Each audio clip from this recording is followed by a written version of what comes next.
Hey guys, this is Jon and Patrick, and welcome to another episode of the Meatgistics podcast. Obviously, Patrick's filling in for Austin yet again. We just did a live stream yesterday together, that was a lot of fun. If the more you fill in for Austin, the more we're going to be back-to-back days of doing some sort of media together. Oh, that's cool. Yeah. We pick up a lot of momentum going into this. Right. We'll see. Yeah, we'll see. We'll see how it goes. I'm definitely going to be here. We definitely, yeah. We'll see. Well, it's if Austin's not busy, then right. We can use now.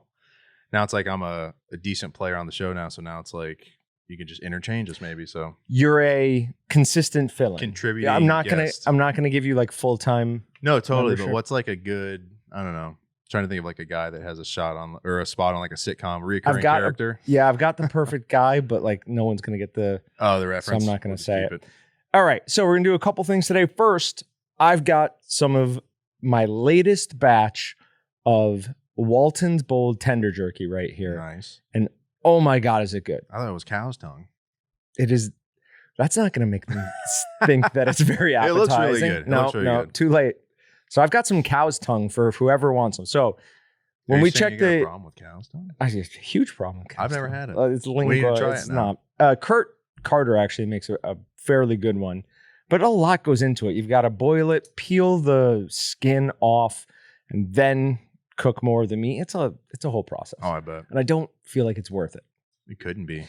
Now, when the collapse comes, and we're going to get to that later on here. We're going to use all of the carcass. Yes, yeah. Then you're going to need to eat cow's tongue. But for now, first 4 or so people that email podcast@waltonsinc.com, give me your address. We will send you out a bag of this ridiculously delicious jerky. Podcast@waltonsinc.com. That's correct. I'm usually the guy that gets to read those.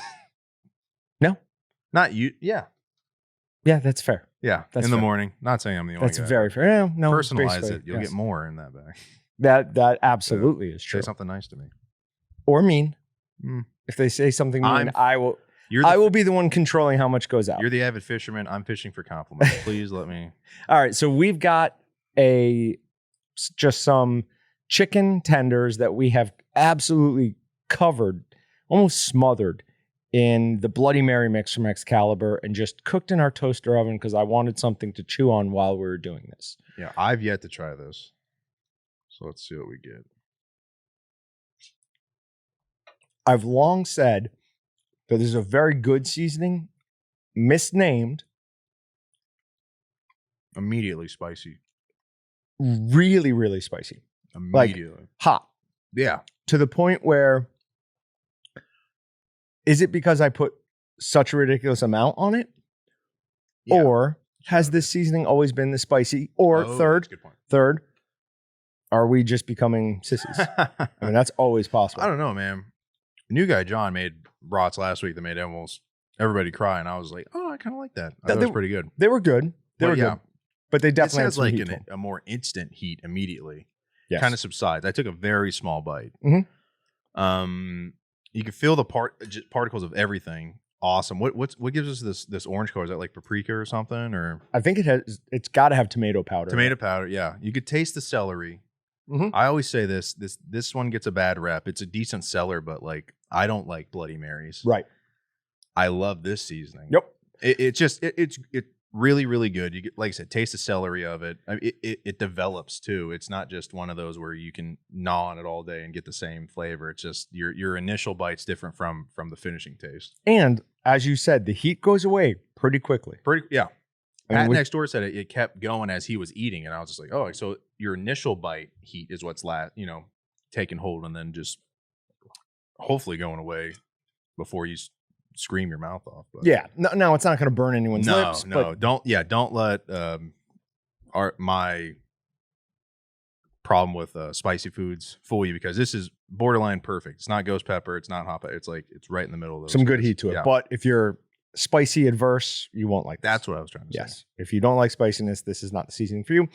And anything they do, Excalibur specifically, that's like alcohol based, I always feel like they're missing.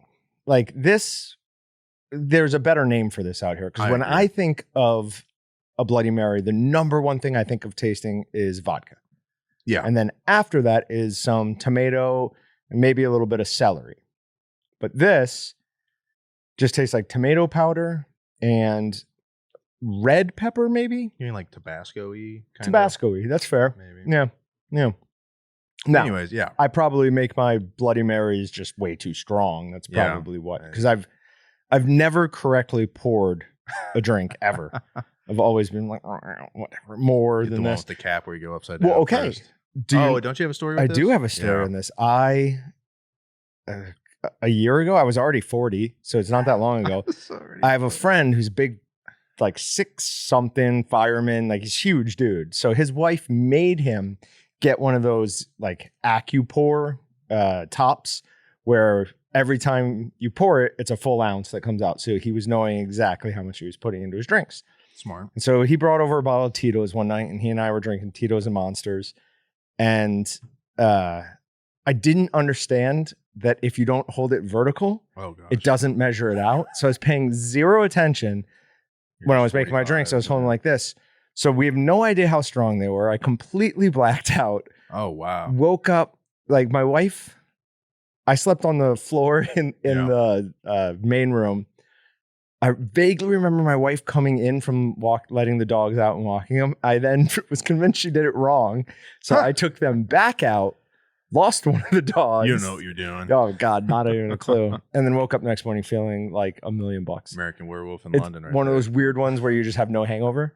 Oh, I was like, I feel fine. Well, the better the alcohol, like you said, your Tito's might have had certain, was it agave it has to have? Yeah, and there was no sugar in the Monsters like we were drinking. Yeah. So, yeah. You had a Jack and Water with, or just, Jack and Water. I never knew that was a drink that you could just split something with water until like, hell, a couple years ago maybe. And I was just like, why don't people, I should just order every kind of liquor just with water. So some are better, some are worse. For the BHA podcast we had in here where I won that really nice bottle of bourbon. I tried that both with ice and without, and I vastly preferred it without. Like I liked it just the way it was. It changes it in a way. It does change it. Now there's other times like there's Jim Beam and honey. That I like better with ice and let it sit for a couple of minutes. Let the ice melt a little bit. It makes it the viscosity of it, I think, changes. It's almost thicker when you first get it because of the sugar amount that's in it, I think. Yep. Yeah. And that cuts the alcohol just a little bit with it. It's that Elijah Craig, which was the nice one I got, has like a very surprisingly low amount of burn to it. I mean, it's there. Yeah. But it's for 140 something proof or whatever it is. It's nothing. Like it's an easy drinking 140 proof bourbon or whiskey, whatever. Sounds good. Yeah, like it was really good. What did we get? Crown and whatever the one that you Bullet. got. Yeah, Bullet. I probably should have went with that one. I don't know what I was thinking. Yeah, the Bullet was the better of the two. I always get fooled by the cool purple drawstring thing. That's fair. It is fancy. We used to get Sailor Jerry's a lot when I was growing up. Is that the one that's kind of like Captain? Yeah, it's cheaper. It's cheaper and it's got to be the same size, but instead of a Captain Morgan on it, it just has a pretty lady on it. Yep. Or, like that's the American one I'm thinking of then. Like sailor tattoo style from the 50s or whatever. But not bad. But if you're, for as far as $20 for 750 milliliters of decent proof, it's not bad. So can't go wrong. I'm sure we got booze in somehow in this podcast. So how would we? Yeah. Probably should have had something better than just my Zip Fizz in there. Oh, mine's 100%. See, that's what it is. Yeah. Smart. Yeah. Smart. Well, we were doing Bloody Mary, so I figured get some clear liquor out here. There you go. Can you just dump that all over them? All right. So on to Meat Matters. Meat Matters. We've got a bunch of interesting ones today, but the first one we have to talk about is the Subway sandwich. Nice. Ridiculousness. So for those of you who don't know, and I don't know how you would not have known by now, they went and bought a $5 footlong or whatever it was footlong sandwich from probably $11.50. $5. Right. The $5 for tuna gone. Yep, you're right. So they bought a footlong tuna sandwich from Subway, took it back and ran DNA testing on it and found 0 tuna DNA. Yeah, like there is no tuna. They're worth it. Yeah, but some.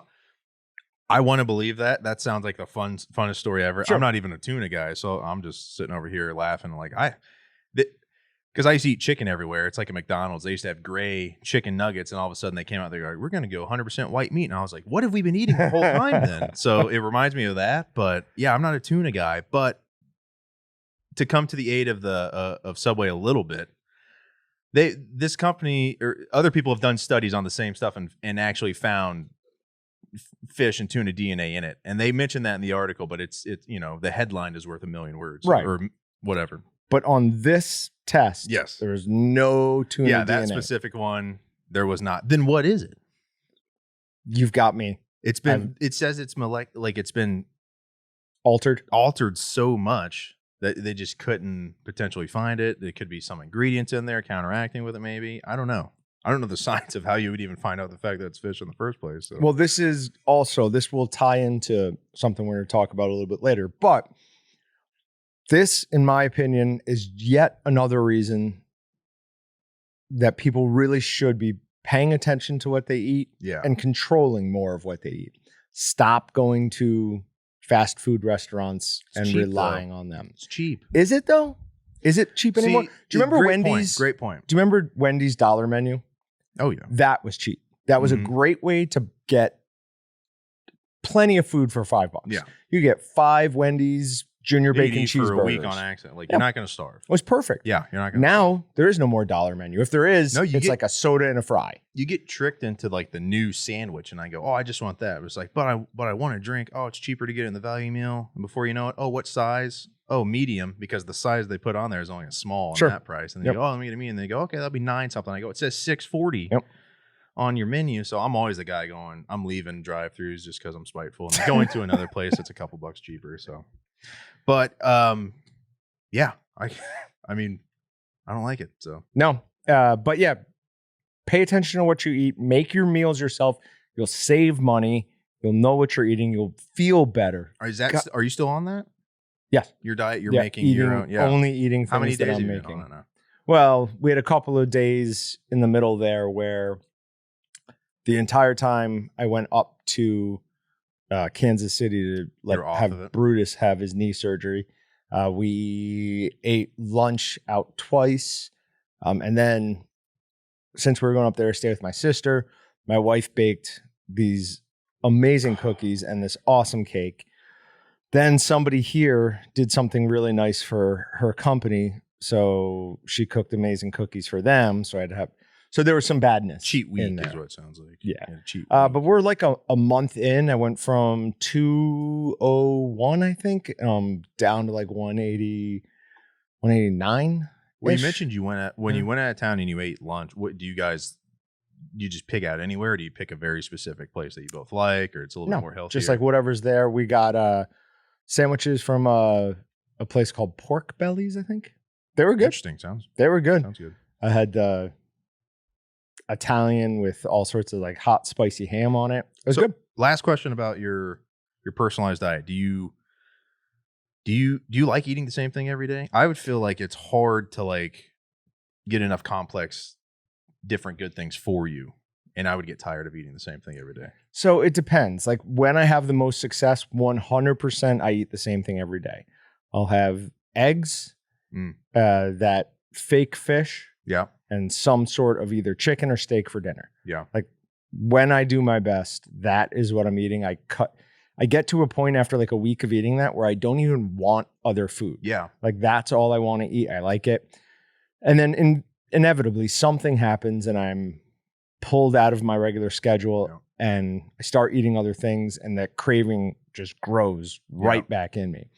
And for people who don't know, there is something that lives in our gut biome and there's I don't even know good if bacteria, it's bad bacteria. Yeah, but I don't know if this one's a bacteria or if it's technically a fungus. It's called Candida. And the only way you can tell you can have it is if you do what? Spit in. You can first thing in the morning, you can spit into a glass of water, and if you see it's got a bunch of like stringy runners that are heading down, you probably have a Candida overgrowth. And two other ways you can know, or at least that I do. That was my nickname in college. It's Candida? Overgrowth, yeah. Candida overgrowth. Is one, you'll be craving sugar all the time because what that's doing is it's quickly digesting all that sugar, breaking it down, and it immediately wants more so that it can continue to grow. It's kind of a pain in the butt to get rid of. You got to be real careful with your diet for a long time.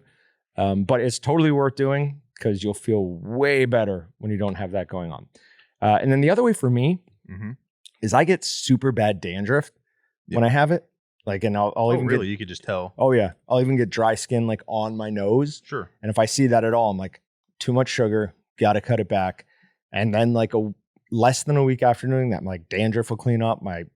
Any dry skin on my nose will clean up. Like for 3 years when we first moved down here, I could not figure out what was going on with my nose. I just was like, had dry skin, like oddly here, not on the bridge, but like on the sides of it. Yep. I think but that's what it was. That's all aging is just discovering the warning signs and deciphering what they are. Yep. And then taking subtle precautions to eradicate them. I've thought so many times about getting a journal.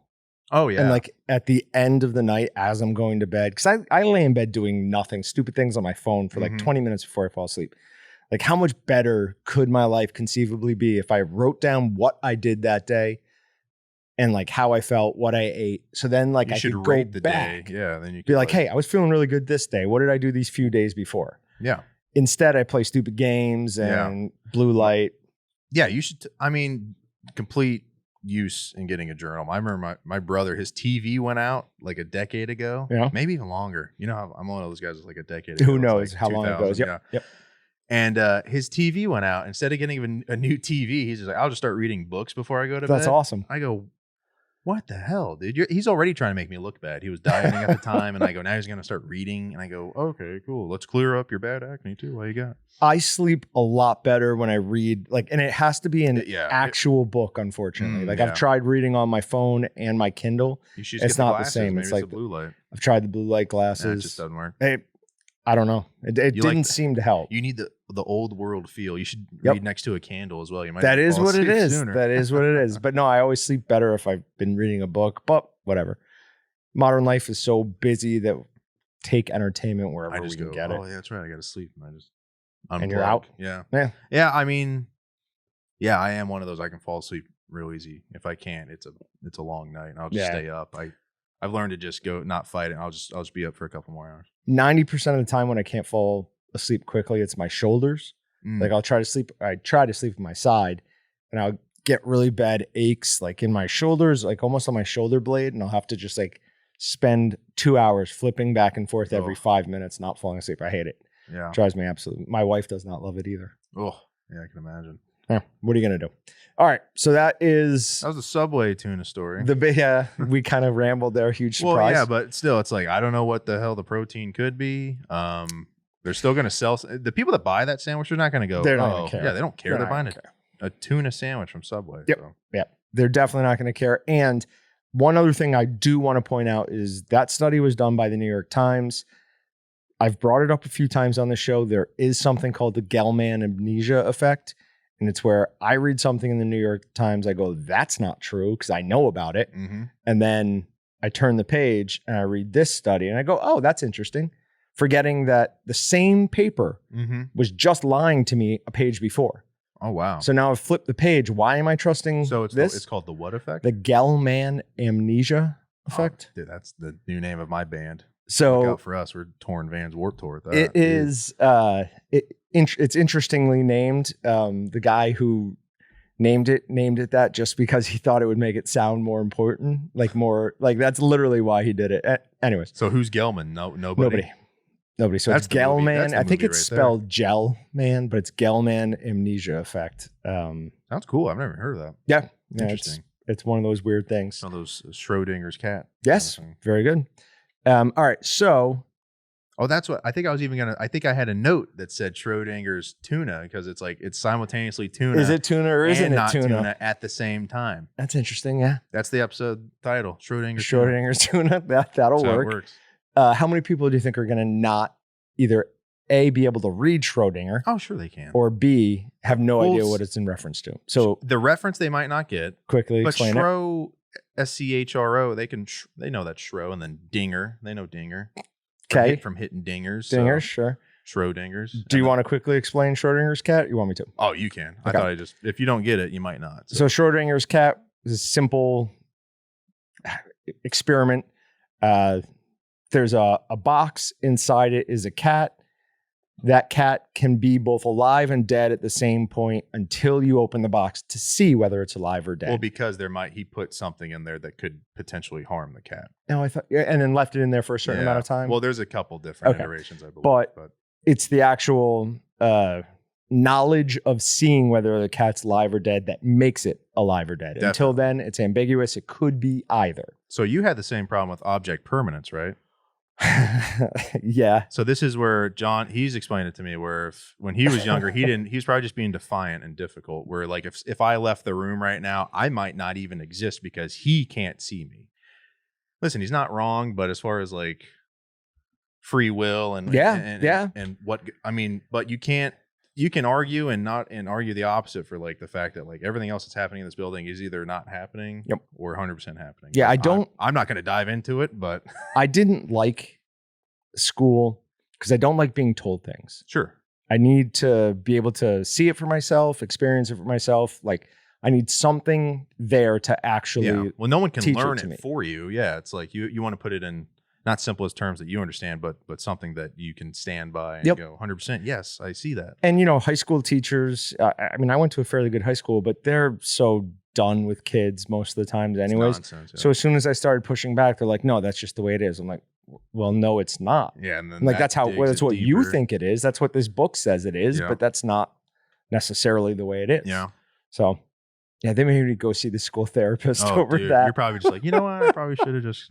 Nope. I'm missing football practice. I was really good at pushing back on things I did not believe in, refusing to just like go along until I got into college. And there's one teacher who just broke me. They were teaching all this nonsense stuff I didn't believe in at all.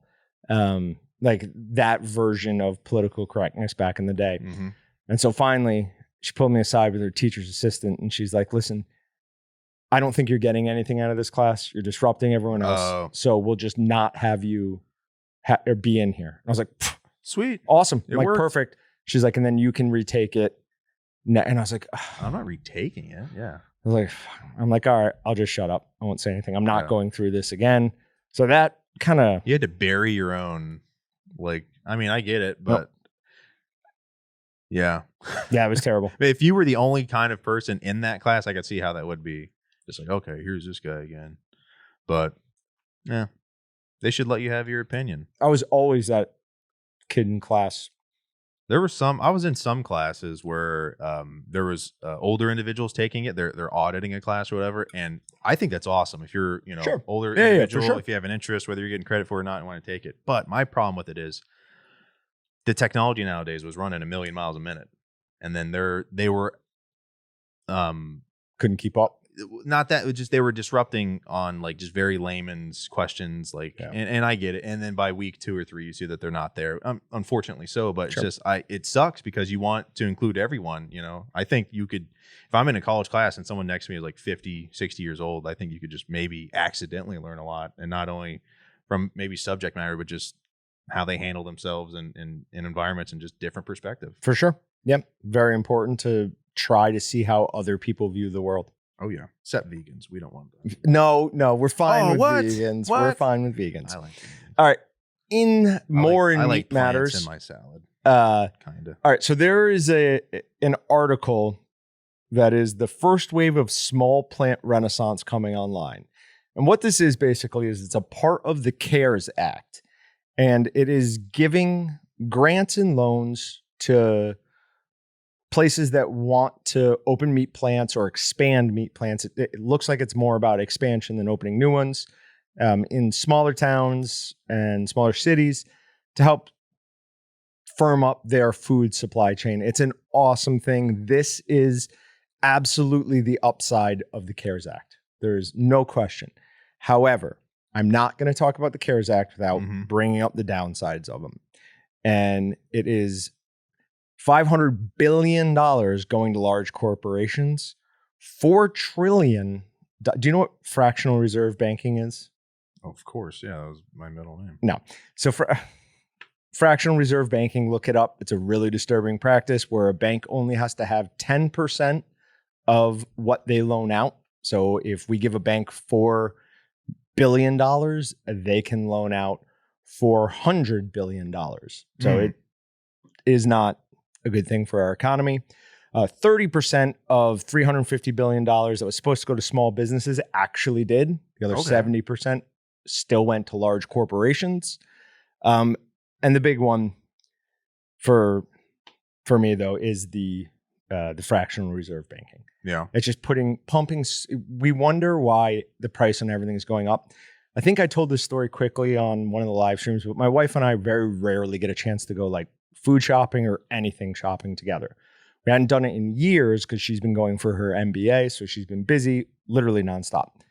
We finally got a chance to go. We went to Aldi's, and we used to play this game. How much do you think this is? Like we would say, how much do you think is in the cart?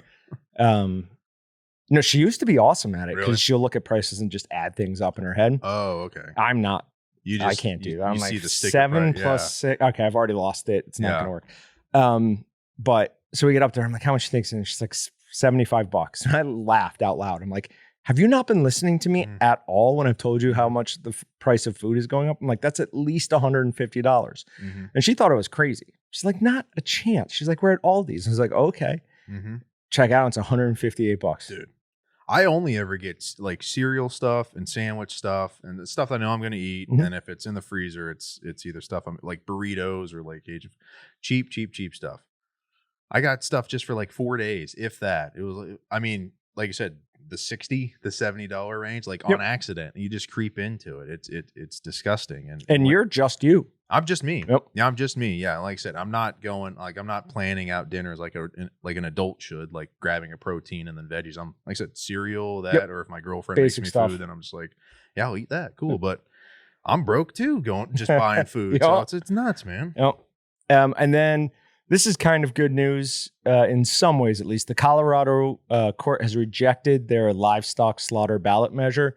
So they're not going to have this on an upcoming ballot. It was the one that was saying an animal has to live a quarter of its natural life cycle before it's available for slaughter. And for reference, what that would mean is cows, their natural life cycle would be defined as 20 years. Hogs and sheep would be 15. 10 for turkey. But this is on average, I'm assuming. Like right. They're saying you're going to have to live a quarter of its lifetime. And that would be 5 years for a cow. Sure. So then this is the average life that I'm reading.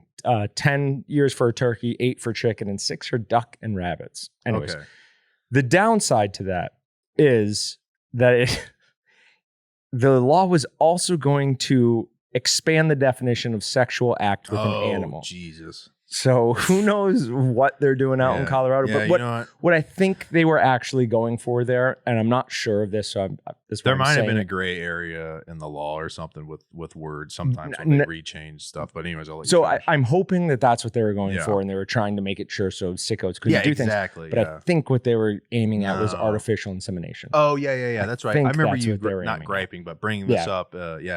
But whatever, and having concern about it. I'm considering that a victory. Aside from and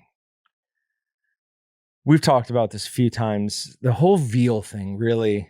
I was just thinking of the South Park episode when they're up in arms. It's fair. Yeah, really. I mean, that's what it is. It's not a good thing that we do.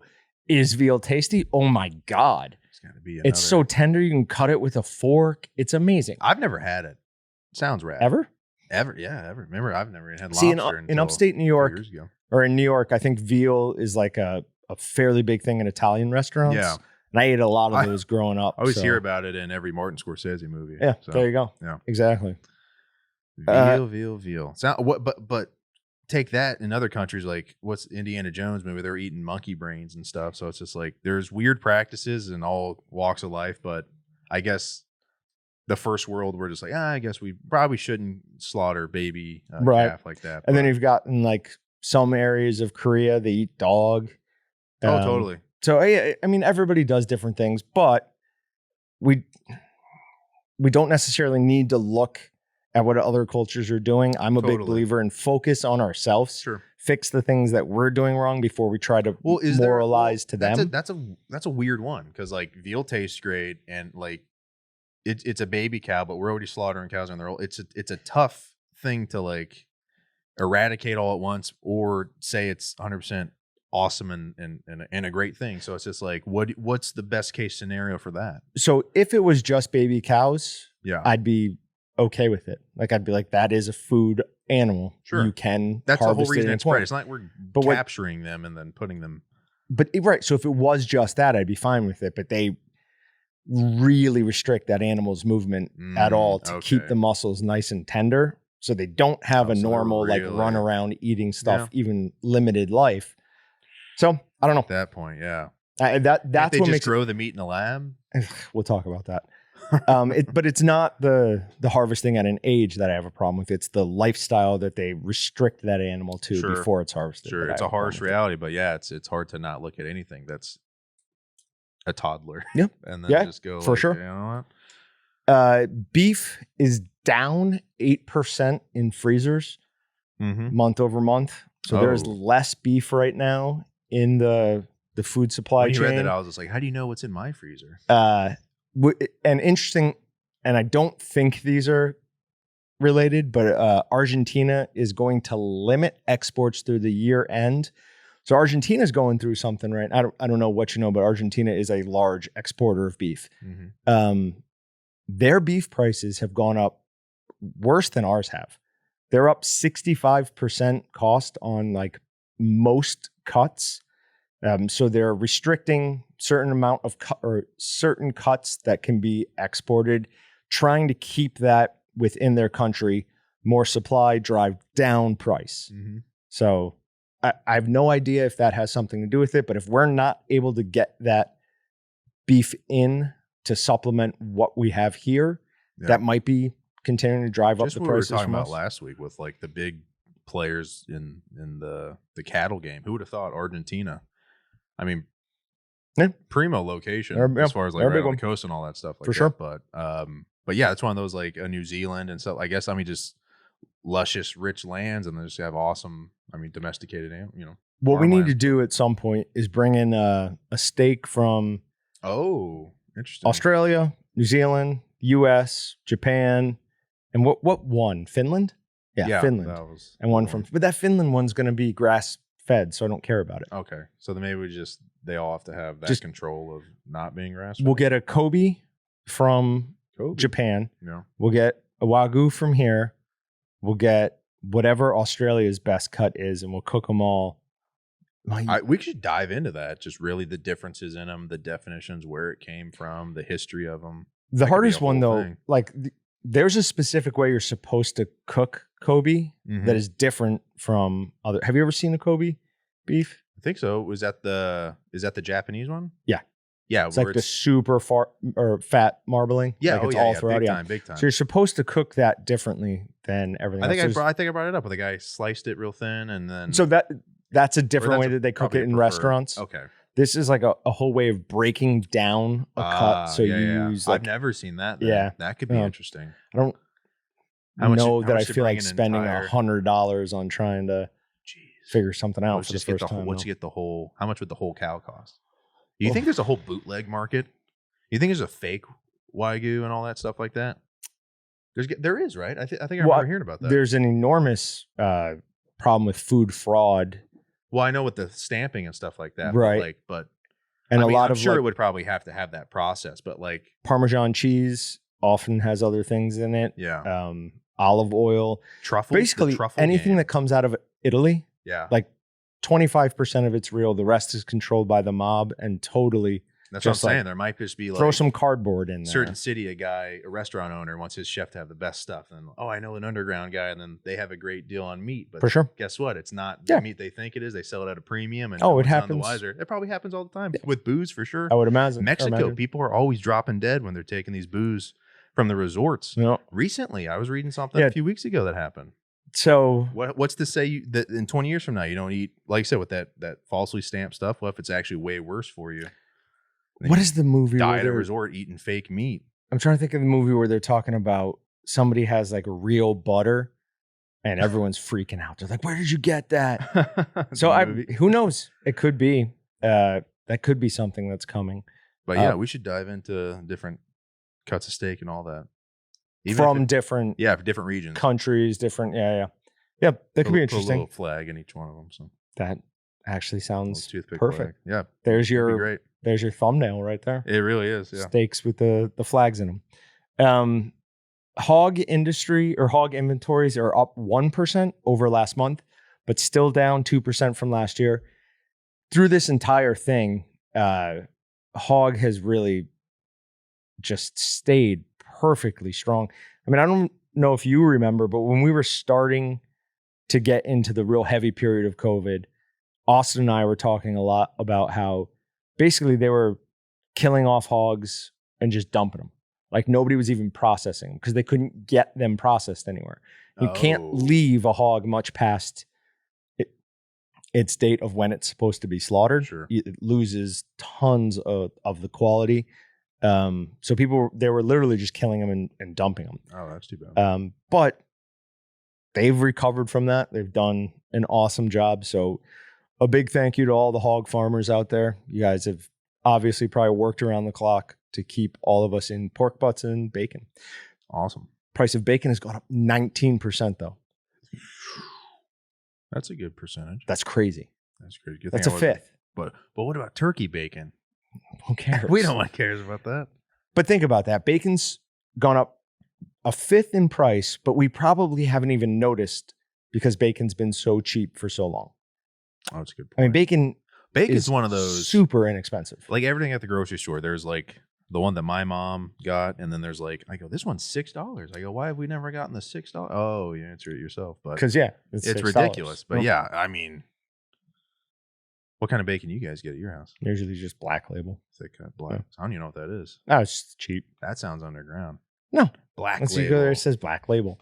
I do like Hormel probably better than other I'm trying to think. brands. I mean, thick, but so many iterations of it. Go get bacon. There's thick cut, thin cut, low sodium, turkey. I mean, different flavors of it and stuff like that. So I don't taste much difference between. I'm not a huge fan of thick cut unless I'm using it for cooking. Yeah, like if I'm doing some sort I'll put it in my scampi, like a shrimp scampi. Definitely. For that, I do like. Out of it. Yep. I like a thicker cut. If I'm wrapping something, a little bit more malleable, get thinner. I like the thinner. Because it cooks quicker. If you use thick cut and you're wrapping something and something's already cooked, it's usually it doesn't like cook well. Like it just stays kind of soggy. Mm-hmm. So don't like that too much. I found this funny. JBS, the company that just paid $11 million to some hackers, is offering free meat for a year for a lottery for people who get vaccinated. How do you settle on 11 million? Why not 10? It's whatever they asked for. Probably. That's what I'm saying. 11 though. Yeah, I have no idea. $1 million. Right? Well, at the time, maybe that worked out to a perfect number of Bitcoin because they paid them in Bitcoin. Oh, so maybe instead of saying $11 million, they said give us it was actually like 30 Bitcoin or whatever, and it just that's exactly what it is. So they used 11 million. Yeah, I don't know. All right, so Israel is opening a new cultured meat plant line. It's production plant. They're claiming that they can do 5,000 burgers of cultured meat, which is grown meat, a day. Who's saying this? Some company in Israel. Oh, wow. In Revot, the Weizmann Institute of Science and Hebrew University of Jerusalem Faculty of Agriculture. It's a slaughter-free meat production startup, Future Meat Technologies. Future Meat. I'm going to buy that trademark right now. What do you think about it? I mean, it's cell-based meat. We talked about it last week or 2 weeks ago. If they could, I see the problem. Were you on the one last week? I was on the one last week. So 2 weeks ago, Austin and I talked about it.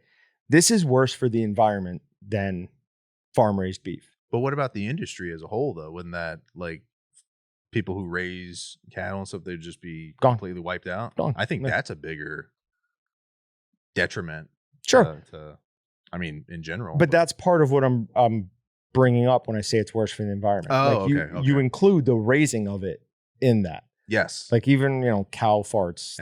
So if we get rid of that, please continue. If we got rid of that and everything else beyond that in actual like slaughtering, all that, we would be still worse off by doing just lab grown meat. It is worse for the environment than it is to do it just the traditional old way. Yeah. Bold stance. Let's hear it. No, I mean, we talked about it 2 weeks ago. Yeah. And I don't even know if it's ethical. I have something problem. Well, yeah. I mean, I don't want to interrupt, but like we just talked about not wanting to slaughter baby calves. Right. This could be that alternative, but I don't know. Baby calves versus like the environment versus millions of families, you know, how they make money.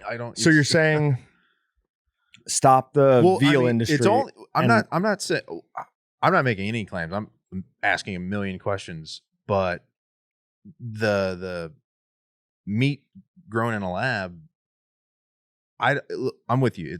Is it ethical? Like there's a million, but like in 100 years, is that just going to be the new way? And then we don't kill animals anymore, but then those animals aren't being bred anymore. So what happens to those exactly? animals, I don't know. Yeah. You cannot release those pigs back into the wild. We already have an enormous problem with feral hogs in the US that would explode it. Farmers lose billions of dollars a year to feral hogs.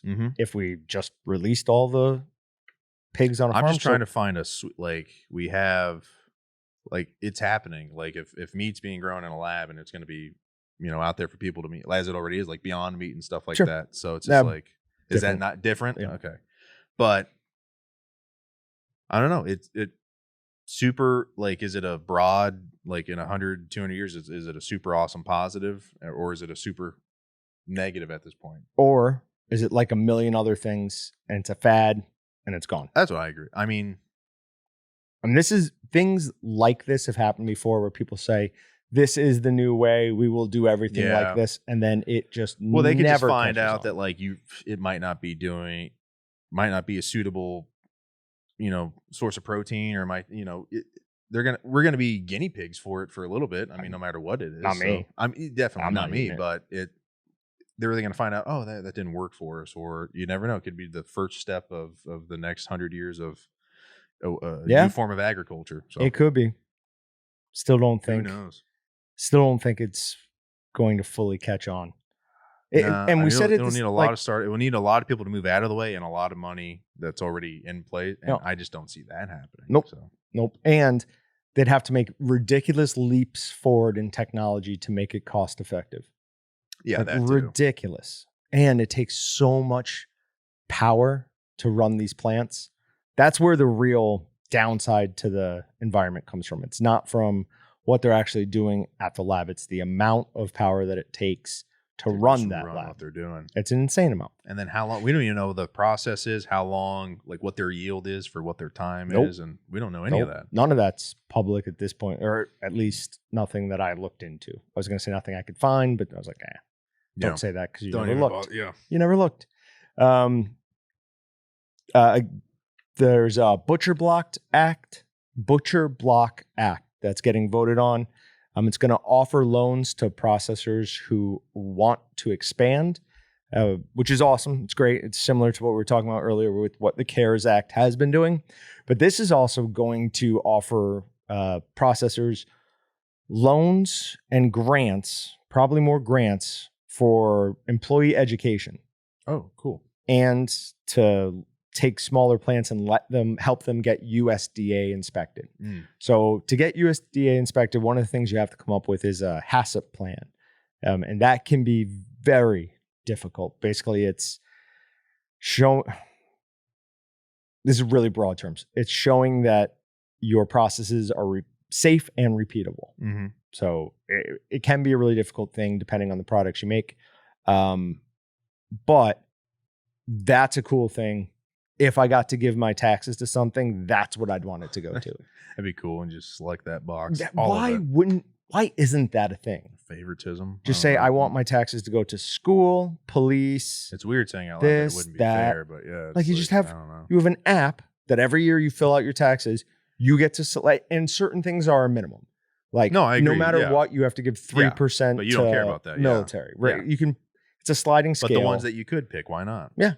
Say, this is what I want to fund with my money. I think everyone would feel a lot better about their taxes if they were able to do that. I think that would help people that are like single issue voters or just people that don't know about certain policies, where they could then like, oh, but my money goes towards that. And then they have a horse in the race when it comes to like picking a candidate. They can more coincide with and not pick a party member, but pick very specific stuff that they might not have knew about in the first place. That's just one guy's perspective on it. But no, that actually, because that's that's a big thing for me. Like, I think I've always said this with regards to voting. There should be like you have to take a test to prove that you know at least the baseline, like what they, at least the big ones, like where they stand on like not foreign policy as a whole, but like, I don't know, like borders and stuff like that. So because when you go, because people, that's all, they just know the name and the person that they don't like and stuff like that. Party they are for.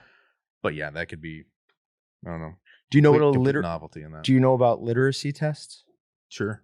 Like, I mean, for voting? Oh, I mean, I've heard rumblings of it. Yeah, so this is an old thing that they use to prevent people who couldn't read. Yeah, but it was very targeted at minority communities. Sure. Like very, very targeted. It was terrible practice. However, I do think there should be some cutoff, and either whether it's an educational. My idea was that tax-wise, you have to be a net benefit to the country to vote. Ooh. So if you pay $8,000 in taxes and you get $10,000 back in benefit, you don't get a vote. Yeah. Like, because you don't actually have skin in the game. And if you do, it is so that you will get more benefits. You will vote with just your best interest in mind. People who provide more than they take back are the ones who are driving this country. Now, that's a pipe dream. I don't even know if I actually believe that, but I do feel it. Mm-hmm. So, I mean, regardless of who gets to vote, it should be like leading up to that. Say there is a literacy, not that one, but proving you know the candidates before you vote. There should be a simplified version of an unbiased, I don't want to use the word news, but like it should just have a candidate and then below them in a bulleted situation, like where they stand on the big issues. 5 to 10 issues. Sure. Just their name, or picture them, their name and what they stand. Against, picture the name, what they are. For, against, so then everyone's just on the same page. Because I'm tired of all this. People think they know and just tell me about other candidates and stuff. It's just like, I don't even know. You know, so it's just like how. Anyway, so I did, as I was listening to you speak, you said who gets to vote, and even just hearing that makes me really question what I'm saying. No, we are all not American. that you were having. We should all everyone be should, but I get what you're saying. Like it's hard to say. Like, you know, if certain money not involved, it's hard to see. That's why having these conversations, even if not a ton of people listen to this specific portion, like.